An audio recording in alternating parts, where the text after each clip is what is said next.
تو بات جلدی سے سمیٹ کے ختم کرتا ہوں. بات یہ چل رہی تھی کہ حضرت خولہ رضی اللہ تعالیٰ عنہ نے بڑا خاندانی کام کیا نا.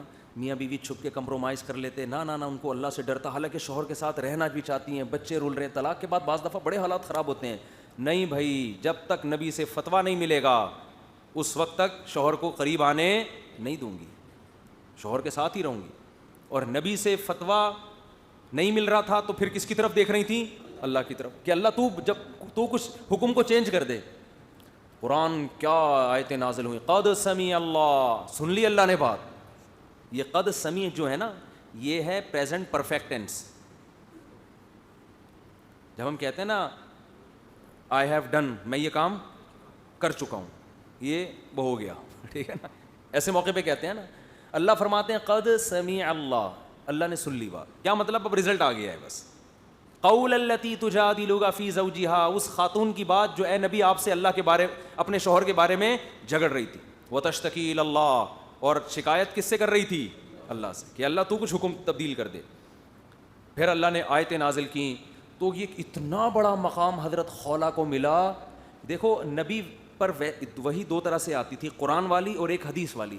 حدیث والی وہی وہ ہے جو پیغام اللہ کا ہے مگر الفاظ کس کے ہیں؟ نبی کے. حدیثیں بھی تو وہی ہے نا. اور ایک وہی قرآن والی ہے جس میں الفاظ بھی کس کے ہیں؟ اللہ کے. جو نماز میں تلاوت اسی کی ہو سکتی ہے, دوسری وہی کی نماز میں تلاوت نہیں ہو سکتی. اس کے ایک ایک لفظ کی حفاظت کا اللہ نے وعدہ کیا ہے. جو قرآن والی وہی ہے کہ وہ ایک حرف بھی قیامت تک تبدیل نہیں ہو سکتا. اس وہی میں ان کا تذکرہ ہوا. تو یہ اللہ نے پروٹوکول کیوں دیا؟ کہ اس خاتون میں اللہ کا خوف تھا کہ بھائی کتنا ہے بھی پرانے تعلقات ہوں, کیونکہ ان کے شوہر بھی ایجڈ تھے, پرانا رشتہ ہوتا ہے تو وہ ٹوٹنا اور مشکل ہوتا ہے. لیکن انہوں نے کہا بھائی اللہ کی حدود سے تجاوز نہیں کروں گی. تو یہ کیوں ہو رہا ہے؟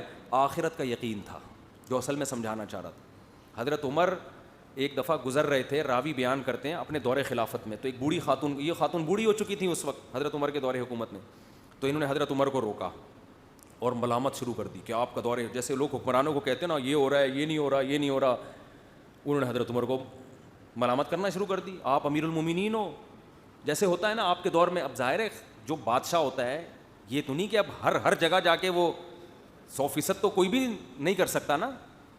تو ملامت شروع کر دی. حضرت عمر سن رہے ہیں, نصیحت سن رہے ہیں. حضرت عمر کے خادم نے اس خاتون کو ٹوکا تھوڑی دیر میں کہ تو نے بہت کر دی ہے, بس اب خاموش ہو جا. ٹھیک ہے تھوڑی دیر اچھا لگتا ہے, لیکن اب بار بار ایک ہی بات کو ریپیٹ کی جا رہی ہے.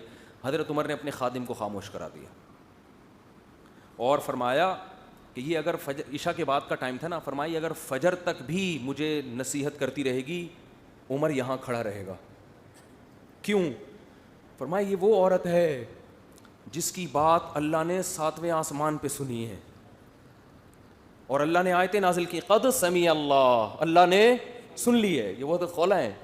تو جس کی بات اللہ 7ویں آسمان پہ سن کے وہی نازل کر رہا ہو, عمر کیسے کہہ سکتا ہے کہ خاموش ہو جا, میں نہیں سنوں گا. فرمایا اگر صبح تک بھی سناتی رہے گی تو میں اس کی بات سنتا رہوں گا. اس کو تو اللہ نے بڑا پروٹوکول دیا ہے. حضرت عمر کیسے تھے؟ امیر المومنین ہیں, ان کو بھی آخرت میں جواب دہی کا خوف نا, کہ اگر ڈانٹ کے خاموش کراتے ہیں بس. تو حضرت عمر کو یہ خوف کہ قیامت میں اللہ کہے گا اے عمر تو میرے سے آگے نکل گیا کیا, تو نے میرا بھی خیال نہیں کیا کہ جس عورت کو میں نے اتنی عزت دی تو اسے عزت کیوں نہیں دے رہا. امیر المومنین ہو کے کیا کر رہے ہیں بھائی صبح تک کھڑا رہوں گا میں. تو یہ پروٹوکول جو ملا حضرت خولہ کو میرے بھائی کس بیس پہ ملا؟ اللہ کا خوف. آج طلاق کے مسائل میں خوف ختم. فتوے لاتا ہوں, کوئی ادھر سے لا رہا ہے, کوئی ادھر سے لا رہا ہے, کوئی جامع ازہر جا رہا ہے فتویٰ لینے کے لیے, کوئی پتہ نہیں کہاں جا رہا ہے, عجیب سیٹ اپ چل رہا ہے. وراثت کے حکام میں بھی ایسا ہی ہے, لوٹ کھسوٹ میں لگے ہوئے ہیں, اور ایک دوسرے کے حقوق کی ادائیگی میں بھی ایسا ہی ہے. تو وجہ کیا ہے؟ آخرت کی جواب دہی کا خوف نہیں ہے. دنیا کو الو بنانا آسان, بہت آسان ہے. تو لوگ الو بنا دیتے ہیں, مطمئن کر دیتے ہیں اپنے آپ کو بھی اور دوسرے کو بھی. جس کے دل میں آخرت کا خوف ہوگا وہ یہ کام نہیں کرے گا. میں میاں بیوی کے حقوق پر بہت بات کرتا ہوں, بعض لوگ بور بھی ہو جاتے ہیں, لیکن ہو بہت کچھ رہا ہے نا. چند دن پہلے خاتون آئی, اس کا میاں اس کو اتنا مارتا ہے, اتنا پیٹتا ہے کہ اس کو اس کے نیل پڑ جاتے ہیں جسم پہ, جنگلیوں کی طرح مارتا ہے اس کو. اور ایسی خواتین جن کا باپ نہیں ہے, کوئی پیچھے 8-10 بھائی نہیں ہیں, ان کی تو بعض مرد زندگی, کیونکہ انہوں نے پتا یہ کیا بگاڑ لے گی میرا, یہ کیا بگاڑ لے. میں نے اس عورت سے کہا اتنا پیٹ رہا ہے بھائی طلاق لو اس سے. کہ نہیں کہاں جاؤں گی میں, جوان عورت ہے, کہاں رولتی پھرے گی, دھکے کھائے گی. وجہ کیا ہے؟ اس کو پتہ ہے ہمارے معاشرے میں طلاق کے بعد مردوں میں اللہ کا اتنا خوف ہی نہیں ہے کہ کوئی دوسری تیسری کر لے اس سے. سمجھ میں آ رہی ہے بات؟ یہ بھی خوف سے کیا ہو گئے, آ رہی, کہہ رہے ہیں ہمیں اب دوسرے کا مسئلہ ہے, ہمارا مسئلہ تھوڑی ہے. پھر طلاق کے بعد بچوں کا مسئلہ, بچے بڑے ہو کر وہ ایک عجیب ٹینشن ہے.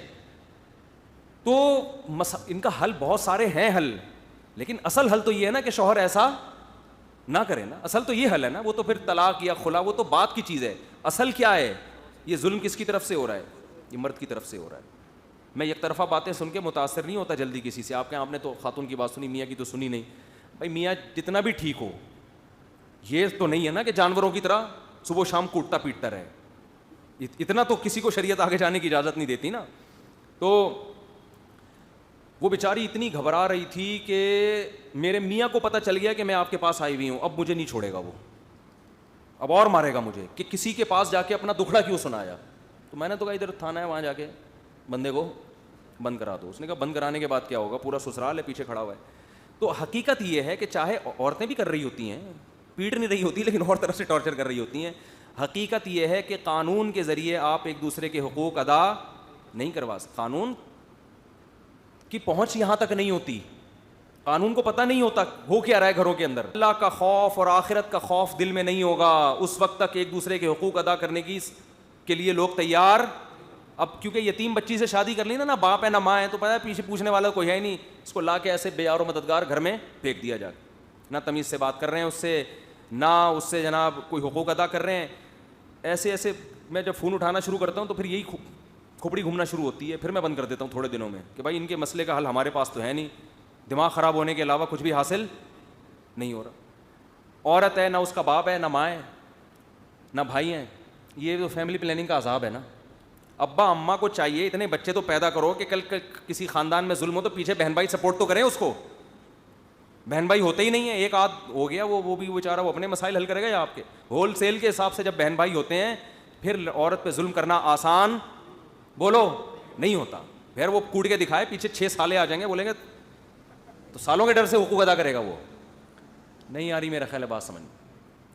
تو حکیم الامہ نے لکھا ہے کہ ایسے خاندان میں نا جہاں لڑکی کے بھائی ہوتے ہیں وہاں پھر حقوق ادا ہونے کا امکان زیادہ ہوتا ہے. ان کو پتہ ہے کہ یہ پوچھیں گے آ کے, یہ بھی چترول لگا سکتے ہیں. اب خام خامے بہنوئیوں کو کوٹنا نہ شروع کر دیں جا کے. تو کیا ہے کہ اللہ کا خوف. ہاں عورت ہے جس کا ابا نہیں ہے, اب کیا ہے بیوی سے کموا بھی رہا ہے, کما کے بھی خود لے کر آؤ گے. وہ بچوں کی وجہ سے مجبور ہو جاتی ہے کہ میں ان بچوں کو لے کے کہاں گھوموں گی. بچوں کی وجہ سے کوئی شادی بھی نہیں کرے گا. جو مالدار گھرانے ہیں نا وہ تو سروائیو کر جاتے ہیں, کوئی بات نہیں, اپنے گھر بٹھا لیا, کوئی غریب گھروں کے مسائل بہت خطرناک ہے. آپ کہہ سکتے ہیں بھائی کوئی بات نہیں, گھر آ کے ابا کے گھر کھائے نا. وہ ابا کہہ رہے ہیں میرے پاس کھانے کو روٹی نہیں ہے, یا ابا ہے ہی نہیں. اکثر تو ان کے ساتھ ہوتا ہے جن کے ابا ہی نہیں ہے, تو وہ کیا کرے گی بھائی. پھر وہ بڑے مسائل ہیں. لبرل لوگوں کے پاس ایک ہی حل ہے کہ سب کو جاب پہ لگا دو.